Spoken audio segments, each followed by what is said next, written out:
आज से हम न्यूक स्टार्ट कर रहे हैं, तो बेसिक से एकदम जीरो लेवल से स्टार्ट करूँगा मैं। जिसको बिल्कुल भी नहीं आता उसके लिए भी ये समझने के लिए एकदम परफेक्ट लेक्चर है। तो जब भी न्यूक आप ओपन करेंगे तो इस टाइप से ओपन होगा, ठीक है। यहाँ पे सिर्फ एक ही नोड बना होगा जो कि व्यूअर है।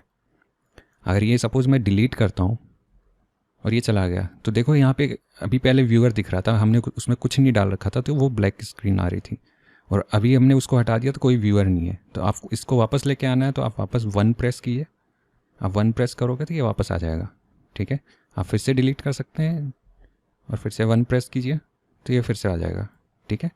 बट अभी इसमें कुछ नहीं डाला हुआ है, इसमें इनपुट कुछ भी नहीं है, व्यूअर है सिंपल सा, ठीक है। इसमें इमेज हमें डालनी है।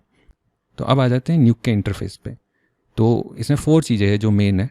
फर्स्ट, ये जो है व्यूअर, आप इसमें कुछ भी डालोगे, ठीक है। जिस भी इमेज पे आपको वर्क करना है वो सारा यहाँ पे दिखेगा आपको कि उस पर क्या चेंजेज आ रहे हैं वगैरह। तो ये व्यूअर पैनल है। सेकंड, ये है नोड ग्राफ। ये नोड ग्राफ में क्या होता है, जितने भी आप नोड्स वगैरह बनाएंगे वो सारे नोड्स यहाँ बनेंगे, ठीक है। तो नोड ग्राफ, इसमें सारे नोड्स होते हैं। यहाँ पे ये कर्व एडिटर भी है। कर्व एडिटर में क्या होता है, एनिमेशन होता है। और डॉप शीट है, डॉप शीट में भी एनिमेशन रिगार्डिंग ही चीज़ें होती है, ठीक है। अब मैं वापस फिर से नोड ग्राफ पे क्लिक कर देता हूँ। मैंने ये कर दिया, ये वापस आ गया मेरे पास। अब ये जो है, ये जो पार्ट है, ये है टूल बार। यहाँ पे सारे जितने भी न्यूक के नोड्स है वो सारे अवेलेबल है। तो सपोज़ मैं यहाँ पे एक कलर का नोड लेता हूँ और मैं सपोज़ ग्रेड नोड क्लिक करता हूँ, तो ये मेरे पास एक नोड आ गया। तो जब भी मैं एक नोड, नया नोड लेके आऊँगा तो क्या होगा, ये जो है, ये पोर्सन, ये है प्रॉपर्टी पैनल।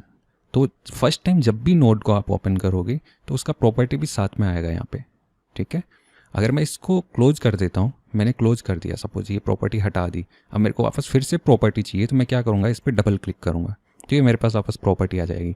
सपोज़ मैं कोई और दूसरा नोड लेके आता हूँ, मैंने सपोज लाइट ले ली, मैंने एक लाइट डाल दी। तो जब ये मैंने लाइट डाली तब भी इसकी क्या हुई, फर्स्ट टाइम जब भी ओपन होगा तो इसकी प्रॉपर्टी ओपन होगी साथ में, ठीक है।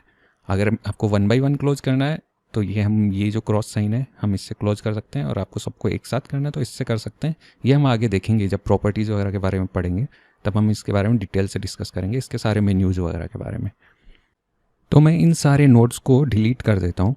मैंने इन नोड्स को डिलीट कर दिया है। डिलीट बटन से ही दबाना, आपको सेलेक्ट करके उस पर क्लिक करके आपको डिलीट बटन दबाना है।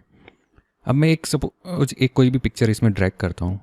मैंने सपोज एक कोई भी पिक्चर या वीडियो फुटेज, आप जो भी चाहे इसमें न्यूक में डायरेक्ट ड्रैग कर सकते हैं।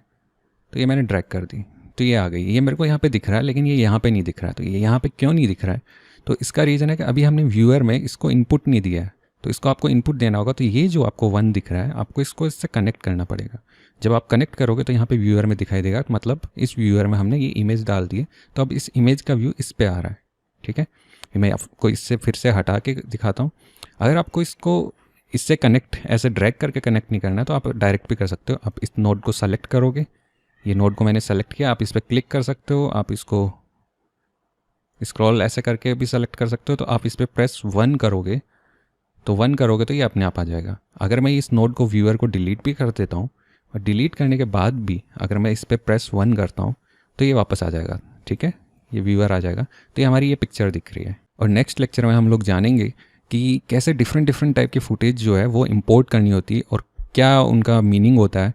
जैसे OpenEXR हो गई, डीप इमेज हो गई, नॉर्मल वीडियो फुटेज हो गई, पिक्चर्स हो गई, वो सब इंपोर्ट करने के तरीके होते हैं। और उनको कैसे, इमेज सीक्वेंस हो गई, ये सबको इंपोर्ट करना है, एनिमेशन वगैरह जो भी, तो वो सारे इंपोर्ट करना वो नेक्स्ट लेक्चर में सीखेंगे। अब यहाँ पे सबसे इम्पॉर्टेंट बात है वो क्या है कि न्यूक जो है वो कॉन्टेक्स्ट सेंसिटिव है। कॉन्टेक्स्ट सेंसिटिव मतलब जहाँ पे आपका माउस होगा वो उस पैनल के अकॉर्डिंग वर्क करेगा। जैसे मेरा सपोज यहाँ पे माउस है और मैं यहाँ पे, तो अगर मैं माउस व्यूअर पैनल में रखता हूँ अपना, और मैं यहाँ पे अगर सपोज B प्रेस करता हूँ, तो मैंने यहाँ पे B प्रेस किया, ठीक है। तो ये क्या दिखा रहा है, ये ब्लू चैनल दिखा रहा है इस इमेज का, क्योंकि आपको पता है इमेज जो होती है वो RGB कलर से बनी होती है, तो इसमें ओनली ब्लू चैनल दिखा रहा है, ठीक है। और अगर मैं यही एरो, ये जो माउस है अपना, ये नोड ग्राफ में लेके आता हूँ और यहाँ पे B प्रेस करता हूँ, तो आप देखेंगे एक नया नोड क्रिएट हो जाता है, ब्लर नोड। तो इसका मतलब ये हुआ है ये न्यूक जो है कॉन्टेक्ट सेंसिटिव है। आप जहाँ पे माउस रखोगे उसके अकॉर्डिंग जो आप की प्रेस करोगे तो वो उस व्यूअर या नोड ग्राफ के अकॉर्डिंग वर्क करेगा, इसलिए ये कॉन्टेक्ट सेंसिटिव होता है। प्रॉपर्टीज़ के लिए वो सेम ही होगा जो नोड ग्राफ में होता है। सपोज मैंने यहाँ पे फिर से B प्रेस किया तो ये यहीं पे आ जाएगा। ठीक है, अभी नोट्स वगैरह के बारे में सब हम आगे देखेंगे, प्रॉपर नोट्स वगैरह कैसे क्या होता है। इसको अगर आपको फिर से वापस ओरिजिनल कलर में लेके आना है तो आप यहाँ पे जाइए, ये जो बी आ गया है यहाँ पे ब्लू कलर, RGB, यहाँ पे ये 3 कलर है, तो आप यहाँ पे RGB पे क्लिक करिए, ये वापस कलर आ जाएगा आपका जो पिक्चर का है वो सेम कलर आ जाएगा। अब कॉन्टेक्स्ट सेंसिटिव का एक और चीज़ देखते हैं, वो क्या है। सपोज मैंने यहाँ पे रखा माउस और मैंने स्पेस बार दबाया तो ये फुल स्क्रीन हो जाएगा, तो स्पेस बार से फुल स्क्रीन होता है, और फिर से स्पेस दबाओगे तो ये वापस अपने ही उसी मोड में चला जाएगा। इसको मैंने छोटा बड़ा कर दिया, मैंने ये ऐसा ऐसा बना दिया, मैंने स्क्रॉल किया माउस को और ये ऐसा हो गया, और अब मैंने स्पेस बार दबाया तो ये पिक्चर ऐसा यहाँ पे आ रही है, ये मतलब बीचों बीच नहीं आ रही है। तो आप इसको कैसे लेके आओगे, तो आपको सिंपल सा कुछ नहीं करना है, जो स्क्रॉल बटन होता है आपको उसको बस, क्योंकि माउस में आप देखोगे 2 बटन होते हैं और एक व्हील होता है, आप उस पर क्लिक भी कर सकते हो, तो जब उसको आप क्लिक करोगे तो आपके पास ये आएगा, ये सेंटर में आ जाएगा। ठीक है, आप फिर से स्पेस दबाओगे ये वापस चला जाएगा। ऐसे ही अगर आप नोट ग्राफ पे एरो को रख के अगर आप स्पेस दबाओगे तो ये बड़ा हो जाएगा। अभी ये पता नहीं कहाँ पे मेरे को इनको सेंटर पे लाना है, तो मैं क्या करूँगा, मिडल माउस या व्हील बटन प्रेस करूँगा तो ये सेंटर पे आ जाएगा। अगर फिर से स्पेस बार दबाऊंगा तो ये वापस अपनी ही पोजीशन में चला जाएगा, और फिर इसमें अगर सेंटर पे लाना है तो फिर से आप व्हील बटन को प्रेस करोगे। और यहाँ पे ये प्रॉपर्टी पैनल है, अगर मैंने इस पर भी स्पेस बार क्लिक किया तो ये देखो, ये प्रॉपर्टी पैनल जो है वो पूरा फुल स्क्रीन हो गया। ठीक है, तो आपका स्पेस बार क्या होता है, जो भी जिस पे भी आप काम कर रहे हो, जिसको भी आपको फुल स्क्रीन करना है वो फुल स्क्रीन हो जाएगा। तो बेसिकली न्यू कॉन्टेक्स्ट सेंसिटिव, इसका मतलब आपको समझ में आ गया होगा, जहाँ एरो होगा वहीं पे उसी के अकॉर्डिंग वर्क करेगा। इवन होडिनी वगैरह, होडिनी में भी सेम चीज़ है, आपका जहाँ पे एरो होगा वो उसके अकॉर्डिंग वर्क करेगा। ठीक है, वो बटन्स वगैरह, तो ये कॉन्टेक्स्ट सेंसिटिव होते हैं। अब आ जाते हैं वर्क स्पेस पे, तो इसमें डिफरेंट डिफरेंट टाइप के वर्क स्पेस है। ये जो है बेसिकली जो बाय डिफ़ॉल्ट जो होता है वो कंपोजिटिंग वर्क स्पेस है।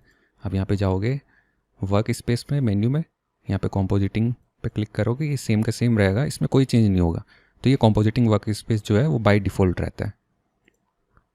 जब आप यहाँ पे लार्ज नोड ग्राफ पे क्लिक करोगे तो क्या होगा, बाकी सब चीज़ें छोटी हो जाएगी, ये नोड जो है वो काफ़ी बड़ा हो जाएगा। और ये कब यूज करते हैं, जब आपके पास बहुत लार्ज अमाउंट में नोड्स हो और आपको उनको एक साथ डील करना हो, तो आप क्या करोगे, छोटे वाले व्यू में तो नहीं देख पाओगे ना, तो आप इसलिए ये छोटा चलेगा अभी, तो आप इस पर क्या होगा, इजीली आप अगर सपोज 20-25 या 100 नोड्स बने हुए हैं वो आप इजीली यहाँ पे देख सकते हो। फिर मैंने वर्क स्पेस में गया, फिर मैंने लार्ज व्यूअर सेलेक्ट किया, तो अब क्या होगा, बाकी सारे जो पैनल्स है वो छोटे हो जाएंगे और जो व्यूअर है अपना वो सबसे बड़ा हो जाएगा। और ये कब यूज करते हैं, ये बेसिकली तब यूज करते हैं जब आपको डिटेल्स से वर्क करना होता है, इमेज में कलर्स वगैरह सारी चीज़ें, फेस वगैरह पे, उन सब पे डिटेल में वर्क करना होता है, तब आपको बड़ा व्यू चाहिए देखने के लिए, डिटेल्स देखने के लिए, तो आप ये ला सकते हो। आप माउस के व्हील को रोटेट जब करोगे तो ये picture zoom in zoom out होगी। इसको सेंटर में फिर से लेके आना, मिडल क्लिक करो तो ये फिर से सेंटर में आ जाएगी। तो आपको कुछ भी चीज़ अगर सेंटर में लेके आना है तो वो मिडल क्लिक करने पे, मतलब उसको बोलते हैं फ्रेमिंग, तो फ्रेम हो जाती है, मतलब वो जहाँ पे होना चाहिए उसको वो वहाँ पे आ जाती है। नेक्स्ट वर्क स्पेस जो है अपना वो है स्क्रिप्टिंग। तो यहाँ पे मैंने जब स्क्रिप्टिंग पे क्लिक किया तो ये मेरे पास नोट ग्राफ वगैरह यहाँ आ गया। यहाँ पे क्या होता है, ये बेसिकली किन के लिए यूज़ होता है, जो FXTD, जो टेक्निकल डायरेक्टर्स वगैरह जो होते हैं और जिनको पाइथन लिखनी हो, पाइथन राइट करनी हो या कोडिंग वगैरह करनी हो, स्क्रिप्टिंग वगैरह, उनके लिए यूज़ होता है। यहाँ पे कोड लिखते हैं वो, यहाँ पे आउटपुट मिलता है उनको, तो ये बेसिकली उनके लिए है। फिर नेक्स्ट जो है ये है वर्क स्पेस में एनिमेशन। यहाँ पे ये बेसिकली जो एनिमेशन करने के लिए हमें ये चाहिए विंडो, जो कर्व एडिटर, डॉप शीट वगैरह है, तो ये एनिमेशन करने के लिए यूज़ होता है। फिर नेक्स्ट जो है लास्ट में हमारे पास बचता है फ्लोटिंग। जब आप फ्लोटिंग करोगे तो ये जो आप इसको क्लिक करके और ड्रैग करोगे तो ये आपका इसको कहीं पे भी लेके जा सकते हो, इसका साइज स्मॉल एंड लार्ज भी कर सकते हो। ठीक है, तो ये हो जाता है हमारे पास लास्ट वर्क स्पेस। मैं फिर से वापस कंपोजिटिंग पे चला जाता हूँ। नेक्स्ट आपको अगर यहाँ पे अपने से कस्टमाइज़ करना वर्क स्पेस को, तो आप कैसे करोगे वो आपको मैं बताता हूँ। कि यहाँ पे अगर आप हर पैनल पे देखोगे, इन जितने भी पैनल है, यहाँ पे एक ये ऐसा बटन दिखाई दे रहा है। ठीक है, यहाँ पे भी दिख रहा है, यहाँ पे भी दिख रहा है। तो इससे हम क्या कर सकते हैं, वर्क स्पेस को डिवाइड कर सकते हैं हॉरिजॉन्टली और वर्टिकली। आप जैसा डिवाइड करना चाहो वैसे कर सकते हो। सपोज मैंने यहाँ पे क्लिक किया और मैंने स्प्लिट वर्टिकल कर दिया इसको, तो ये वर्टिकली स्प्लिट हो गया। ठीक है, वापस इसको क्लोज करना है, आप इस पर फिर से क्लिक करोगे और यहाँ पे क्लोज पैन क्लिक करोगे, ये फिर से हो जाएगा। आप ये अगर जब भी किसी पे भी जाओगे इस पे, प्रॉपर्टी पैनल पे जाओगे तो यहाँ पे ये एरो ऐसा बनेगा, यहाँ पे ये ऐसा बनेगा, तो आप इसको up and down size small and large भी कर सकते हो, ठीक है।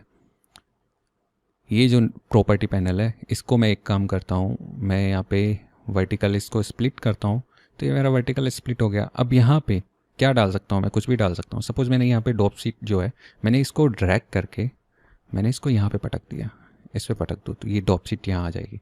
अगर आपको ऐसे जो पहले से वो नहीं, आपको कुछ अलग चाहिए तो आप इस पर क्या करोगे, इस पर जाके राइट क्लिक करोगे, यहाँ पे विंडोज़ में जाओगे और यहाँ पे आपके पास ये अलग अलग डिफरेंट टाइप के जो पैनल्स बने हुए हैं, आप इसमें से कुछ भी सेलेक्ट कर सकते हो।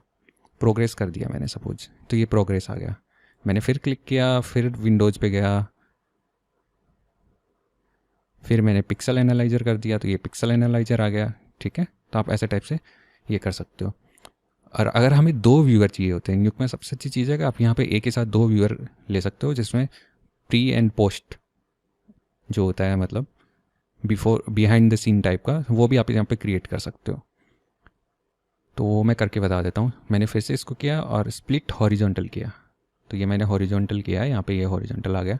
अगर सपोज़ मेरे को एक और व्यूअर डालना है, ये भी सब हम आगे देखेंगे प्रॉपर, तो मैंने एक और व्यूअर डालना है, तो मैंने क्या किया, ये चीज़ें हम देखेंगे आगे, अभी टेंशन मत लेना। मैंने टैब दबाया और टैब में क्या लिखा, व्यूअर।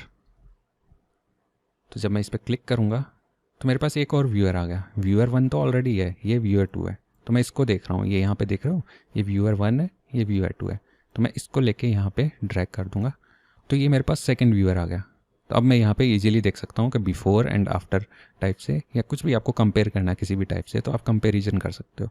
मैं फिर से इसको क्लोज कर देता हूँ, या एक काम करता हूँ, मेरे को वापस कंपोजिटिंग में जाना है, मेरे को कंपोजिटिंग जो बाय डिफ़ॉल्ट जो वर्क स्पेस था वो चाहिए, तो मैं यहाँ पे वर्क स्पेस में जाऊँगा और मैं यहाँ पे कंपोजिटिंग पे क्लिक करूँगा। लेकिन यहाँ पे कुछ भी नहीं हुआ, कोई चेंज नहीं हुआ। क्यों नहीं हुआ? क्योंकि आपने कंपोजिटिंग पे ही किया। अच्छा, ये जो वर्क स्पेस है वो आप सेव भी कर सकते हो। सपोज मैंने यहाँ पे क्या किया, सेव वर्क स्पेस, और मैंने लिख दिया माई वर्क स्पेस।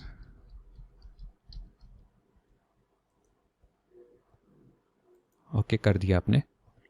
अब सपोज मैंने यहाँ पे लार्ज व्यूअर सेलेक्ट किया और फिर मैं अभी वापस फिर से जाऊँगा यहाँ पे और माई वर्क स्पेस, मैं उस पर क्लिक करूँगा, सेम वही चीज़ आ जाएगी जो हमने सेव किया था। तो आप अपने से भी वर्क स्पेस जो है कस्टमाइज़ कर सकते हो, लेकिन मेरे को मेरा वापस कंपोजिटिंग ही चाहिए, तो मैंने कंपोजिटिंग पे क्लिक किया। अभी भी ये सेम दिख रहा है, तो आपको इसको कैसे करना है, वापस वर्क स्पेस पे जाओगे, वर्क स्पेस पे जाके आप रीसेट करोगे इसे, तो यहाँ पे ये रीसेट वर्क स्पेस है, तो आप इस पर क्लिक करोगे तो ये वापस रीसेट हो जाएगा, तो वापस उसी में आ जाएगा, ठीक है। तो जब भी आप कुछ भी कर दो इसमें, फ्लोटिंग वगैरह कुछ भी कैसा भी टाइप का कर दो, आपको कुछ नहीं करना, वर्क स्पेस में जाके कंपोजिटिंग पे क्लिक करना है और यहाँ पे फिर से जाके इसको रीसेट कर देना है, तो आपका जो बाय डिफ़ॉल्ट जो आता था वही आ जाएगा। तो ये हो गया बेसिकली वर्क स्पेस के बारे में। आप वर्क स्पेस कैसे कस्टमाइज़ वगैरह कर सकते हो, डिफरेंट वर्क स्पेस किस पर्पज़ के लिए यूज़ होते हैं वगैरह, वो सारी चीज़ें यहाँ पे डिस्कस हो गई। नेक्स्ट लेक्चर में हम लोग यहाँ पे सारी चीज़ें डिस्कस करेंगे। ये जितने भी आपको ये मेन्यू जो दिख रहे हैं, TF ग्लोबल, ये सारे जो कीज़ दिख रहे हैं, ये ऊपर जितने भी कीज़ दिख रहे हैं वगैरह, वो सारे वो भी डिस्कस करेंगे। यहाँ पे नोड में जब आते हैं हमारे पास, तो नोड में यहाँ पे ये सारे बटन्स जो है, ये बटन्स जो है, ये यहाँ पे ये सारी चीज़ें डिस्कस करेंगे, ताकि क्योंकि ये इन जनरल लोग यूज़ नहीं करते हैं, लेकिन इनको यूज़ करने से होता है तुम्हारी चीज़ें ऑर्गेनाइज हो जाती है और बहुत ईजीली मैनेज हो जाती है। तो ये सारी चीज़ें आपको पता होनी चाहिए, इनसे काफ़ी बेनिफिट होते हैं बहुत, और स्पीड वगैरह भी आपकी काफ़ी अच्छी हो जाती है इससे। तो नेक्स्ट वीडियो के लिए बने रहिए, इस चैनल को सब्सक्राइब कीजिए, लाइक कीजिए, कमेंट कीजिए और अपना फीडबैक ज़रूर दीजिए। तब तक के लिए गुड बाय।